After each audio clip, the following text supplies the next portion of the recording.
Thank you Rahul. Bharat माता की जय। सोचने की बात है कि क्या सिर्फ जय बोल देने से हमारे देश की जय जयकार हो जाएगी। हमें अपने देश की दशा देखने की ज़रूरत है। हम आपस में ही लड़ते जा रहे हैं। जातिवाद और हिंसा हमारे देश में बढ़ती जा रही है। एक बहुत बड़े समाज में स्वाभाविक है कि लोगों के विचारों में मतभेद हो, लेकिन वो मतभेद हम कैसे सुलझाते हैं और अपनी बात कैसे सामने वाले के आगे रखते हैं, वो भी ज़रूरी है। अपनी बात आगे रखने के दो तरीके हो सकते हैं, सत्याग्रह या दुराग्रह। सत्याग्रह है कि हम सामने वाले इंसान को वो इज्जत देते हैं जो कि एक इंसान को और एक देशवासी को देनी चाहिए। हम मानते हैं कि दूसरे इंसान को भी अपना विचार रखने का हक है। हम बिना किसी को नुकसान पहुंचाए, बिना किसी इंसान को और बिना अपने देश को नुकसान पहुंचाए खुद भी ऊपर उठते हैं, दूसरे को भी ऊपर उठाते हैं और देश को भी आगे बढ़ाते हैं। और दुराग्रह में हम चाहते हैं कि बस मेरी बात मानी जाए, तरीका चाहे जो भी हो, चाहे सामने वाले का नुकसान हो, चाहे देश का नुकसान हो, चाहे जो मर्जी हो, लेकिन मेरी बात मानी जानी चाहिए। अफसोस की बात है कि आजकल दुराग्रह का बोलबाला है, और जब हम सत्याग्रह की बात करते हैं तो हमें लगता है कि ये बात प्रैक्टिकल नहीं है।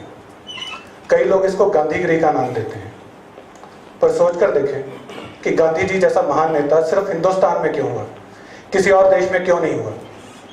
और जितना सहयोग भारतवासियों ने महात्मा गांधी को दिया, क्या किसी और देश के नागरिक उनको देते? तो इसका मतलब सत्याग्रह और अहिंसा सिर्फ गांधी जी के सिद्धांत नहीं थे, वो हर एक हिंदुस्तानी के सिद्धांत हैं। वो हमारी जीन्स में बसते हैं। पर कहीं ना कहीं हम अपनी मर्यादा, अपनी वैल्यूज को भूल गए हैं। हमें अपनी राह से भटकाया गया है।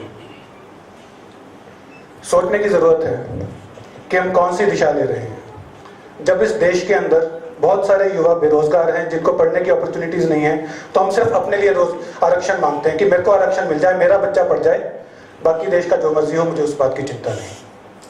इस बात का हमें अवलोकन करने की जरूरत है। अगर हम अपनी दिशा से भटके हैं तो इसके लिए कौन जिम्मेदार है? अक्सर हम सरकार को, नेताओं को इसके लिए जिम्मेदार ठहराते हैं, पर इस बात की जिम्मेदारी सिविल सोसाइटी को और कॉमन सिटीजन्स को भी लेनी पड़ेगी। हमारा समाज भी इक्वली रिस्पॉन्सिबल है इस चीज़ के लिए। एक आम आदमी जिम्मेदार है क्योंकि वो अपने हक के लिए नहीं बोलता, वो चुप बैठता है। कहीं ना कहीं वो एक सिस्टम का हिस्सा है और कहीं ना कहीं वो खुद भी बेईमानी अपनाता है। थोड़े दिन पहले की बात है, एक चलती सड़क पर गया के अंदर एक युवक की गोली मार के हत्या कर दी गई। पर क्या गोली चलाने वाला सिर्फ वो एक हाथ था जिसने गोली चलाई, या वो हजारों हाथ थे जिन्होंने अपना नेता सही ढंग से नहीं चुना?